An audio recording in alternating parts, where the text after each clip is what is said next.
Meanwhile, during a presidential debate nearly a year ago, the president mocked Mitt Romney for Romney's views about Russia. In the 1980s are now calling to ask for their foreign policy back because the Cold War has been over for 20 years. But it turns out Romney was right. The Russians' involvement with that guy right there, Edward Snowden, Iran, and now Syria, causing big trouble for America. So what else was Mitt Romney right about during the campaign? And what would the country look like now if Mitt Romney were the president? Joining us right now is one of Mitt Romney's former senior advisors, Robert O'Neill, who joins us, or Brian, that is to say, joins us from L.A. Good morning to you, Robert. Hey, good morning. Let's start with Syria. It looks like Mitt Romney was right about Syria, wasn't he?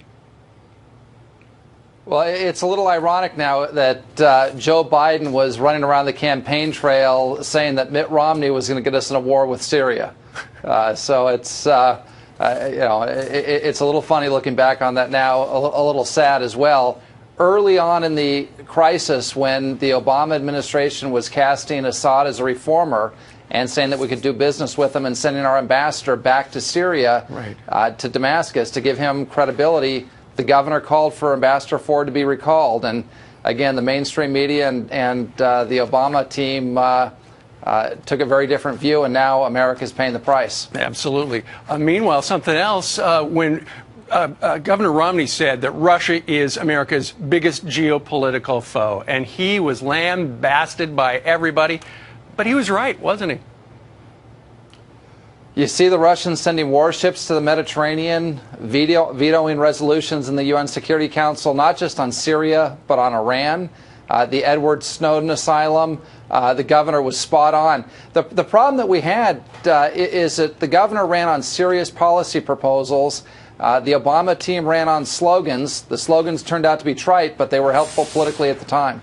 Yeah, exactly. Also, Mitt Romney was talking about Mali, and people are going, what's Mali? In October of 2012, he said Islamic extremists are capable of taking control of Mali. He was, I think it was Bill Maher, made fun of him, things like that. He was right about Mali. He was. I remember Bill Maher tweeting out, certainly on behalf of Team Obama, that most Americans thought that Mali was the name of the president's daughter.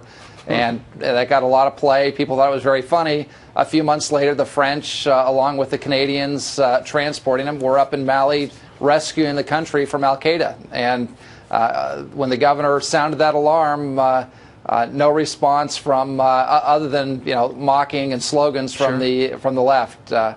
And he was right on that one as well. Right.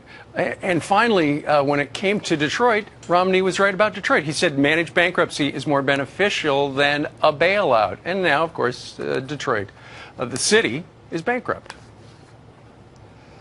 It's a little sad. I mean, I don't take any pleasure in the I told you so approach here this morning. But again, you recall the Democrat convention and that famous mantra, Osama bin Laden's dead and GM is alive.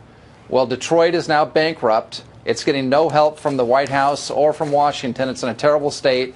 And the reports of Al-Qaeda's death, given Benghazi and Mali, and just last month closing 20 of our embassies around the Middle East, appear to be pretty greatly exaggerated. Yeah, that's something to chew on. Close to 1 year later, and it turns out Mitt Romney was right about so much stuff.